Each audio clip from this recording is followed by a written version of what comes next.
são Dias Radiantes e que bom que você está aqui. Hoje eu queria compartilhar com vocês minhas impressões de leitura de A Máquina do Tempo, do H.G. Wells, ou H.G. Wells, como muita gente fala em inglês. Ele é um dos autores de ficção científica clássicos, né? Então todo mundo sempre comenta e eu queria ler alguma coisa dele. E aí surgiu a oportunidade de eu fazer uma troca no Scoob, de um livro que eu queria trocar por esse, então na mesma hora eu fiz e já li. E uma coisa que eu tenho reparado é que esses autores de ficção científica mais clássicos, embora eles se fundamentem em noções, né, da ciência mesmo, eles não se atêm muito a ficar detalhando, explicando como o mecanismo científico daquilo funciona.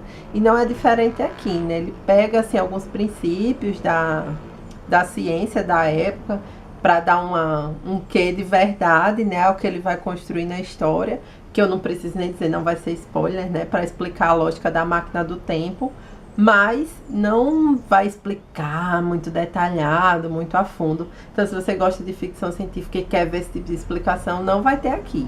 Além disso, a gente tem que lembrar que a ciência que ele se baseou para escrever esse livro era a ciência contemporânea dele, né? Ele não ia ter as noções científicas que a gente tem hoje, de tecnologias, de máquinas e tudo mais.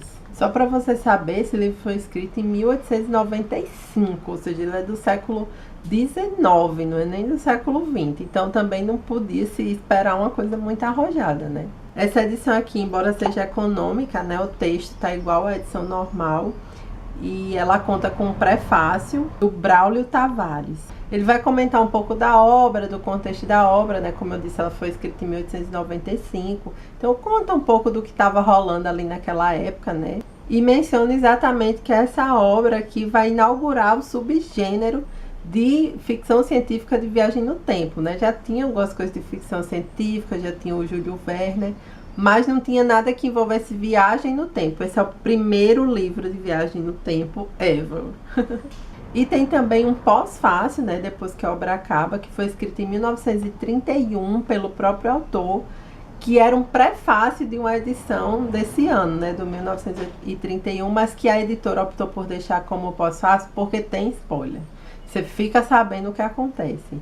E o autor vai comentar um pouco do contexto pessoal dele de escrita dessa obra e comenta que ele vê que tem algumas falhas, algumas coisas que ele, se fosse escrever hoje, faria diferente, mas que ele decidiu não mexer, senão ele acaba reescrevendo a obra inteira e isso não faz nenhum sentido, né? E aí ele comenta alguns pontos da história, né? Por isso que está no final. Então tá, vamos para a história. O viajante no tempo, que a gente não sabe o nome, né? E às vezes eu acho que esse recurso que é mais usado em livros clássicos, de a gente não saber o nome do protagonista, é um recurso para que a gente se identifique mais, né? Poderia ser a gente. A história começa com o viajante no tempo numa sala com os amigos dele. E ele coloca como tema da conversa, né? Coloca em questão a possibilidade de existir uma máquina que é capaz de viajar no tempo. E aí, obviamente, todas as pessoas ali ficam incrédulas, né? Claro que todas não, exagero.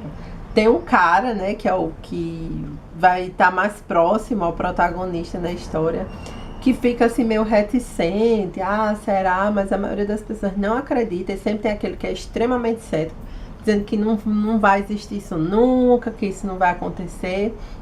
E aí o viajante no tempo se sente provocado nessa reunião na casa dele.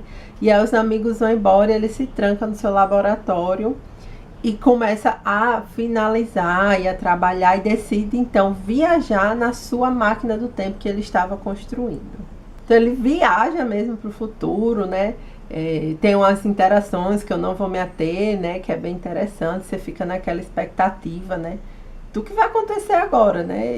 E quando ele voltar, será que ele vai conseguir contar? Será que ele vai conseguir provar? Será que ele vai voltar mesmo? Será que ele vai conseguir fazer isso, né? Tem uma série de questões.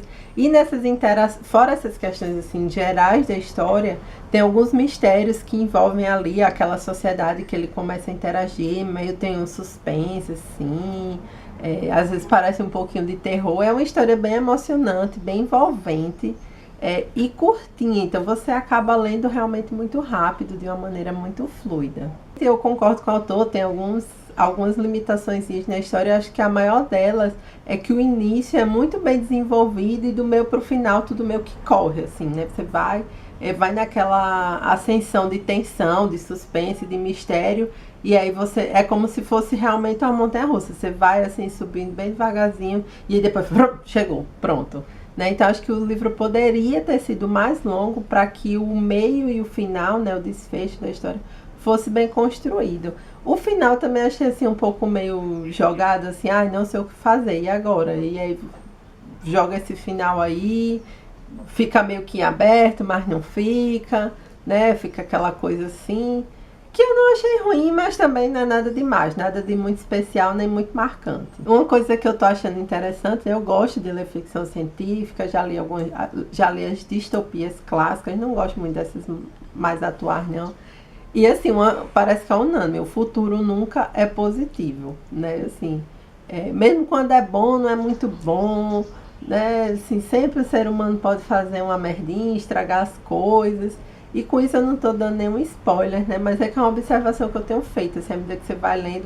E é isso que eu acho legal de ler os clássicos. Você lê os primeiros, aí depois você vai ler os novos, você vê que é tudo revisitando ou fazendo releituras do que já foi feito. Por isso que eu vou direto nos clássicos.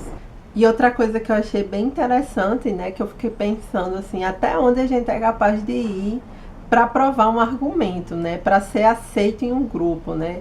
O viajante no tempo, ele tá ali no grupo de amigos deles e ele tá construindo a máquina, ele sabe que ela funciona, mas porque as pessoas duvidaram, porque as pessoas não acreditaram, ele se sente provocado e acaba sendo até um pouco imprudente, um pouco inconsequente, né, da maneira como ele faz as coisas, só para que ele conseguisse mostrar que ele estava certo e que as pessoas aceitassem ele, a ideia dele, né, a proposta que ele estava trazendo. E claro que a gente não viaja no tempo, né, não que eu saiba, mas quantas vezes a gente também não faz burrices similares, né? Ou exageros e extremos similares de querer provar uma coisa a todo custo e aí às vezes até passar um pouco da prudência, né? Da autopreservação só para ser aceito num grupo, para que nossos amigos olhem para a gente e digam, gostei, agora você está digno do nosso grupo, né? Então eu acho que esse tipo de reflexão nem é tanto da história, né? É um elemento da história que me fez refletir mais, assim, depois que eu terminei. E eu acho que é para isso que serve a literatura, né? Pra gente não só ler histórias legais e se divertir, mas pensar, né? E quantas vezes pode dar ruim, né? A gente querer ser aceito em um grupo a todo custo. Bom, é isso, gente. Eu espero que vocês tenham gostado. Se você conhece mais algum livro de viagem no tempo, por favor, me deixa aqui nos comentários, porque eu estou interessada nesse tema. E se você gostou desse vídeo, não se esquece de clicar em gostei pra mim e de se inscrever no canal para acompanhar os próximos vídeos. Um beijo e até a próxima. Tchau!